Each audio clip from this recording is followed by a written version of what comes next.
So hello guys, ഇന്ന് നമ്മൾ പറയാൻ പോകുന്നത് എന്താണെന്ന് വെച്ചാൽ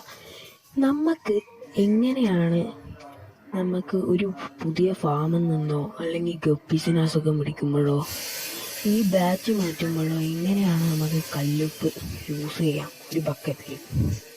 അതാണ് ഇന്ന് പറയാൻ പോകുന്നത്.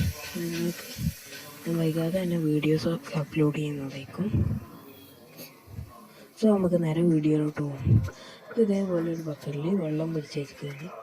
ഇപ്പോൾ കിണർ വെള്ളമാണ്, അതുകൊണ്ട് ഇപ്പോൾ ഒരു ദിവസമൊക്കെ പിടിച്ച് വെച്ചാൽ മതി. കുഴവെള്ളമൊക്കെ ആണെങ്കിൽ കൂടുതൽ നേരം പിടിച്ച് വെക്കണം കേട്ടോ.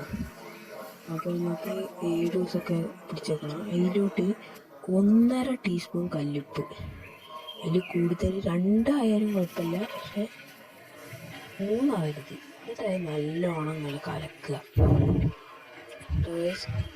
നല്ലോണം കലക്കിയിട്ട് ഒരു ദിവസം അവിടെ സെറ്റിലാവാൻ വെക്കുക. എന്നിട്ട് എന്താ കൊണ്ടുവരുന്ന പുതിയ ഫാമത്തെ മീനാണോ വേറെ എന്തെങ്കിലും ആണോ ഒക്കെ നമുക്ക് ഇടാം. അപ്പോൾ ഇന്നത്തെ വീഡിയോ അത്രേ ഉള്ളൂ. കല്ലുപ്പിൻ്റെ ഗുണങ്ങളൊക്കെ പറഞ്ഞുകൊണ്ടൊരു വീഡിയോ നമ്മൾ അപ്ലോഡ് ചെയ്യും. പിന്നെ ഇതിപ്പോൾ നമ്മൾ വലുതാക്കിയെടുത്ത ബാച്ച് മാറ്റാനുള്ള മീനാണ്.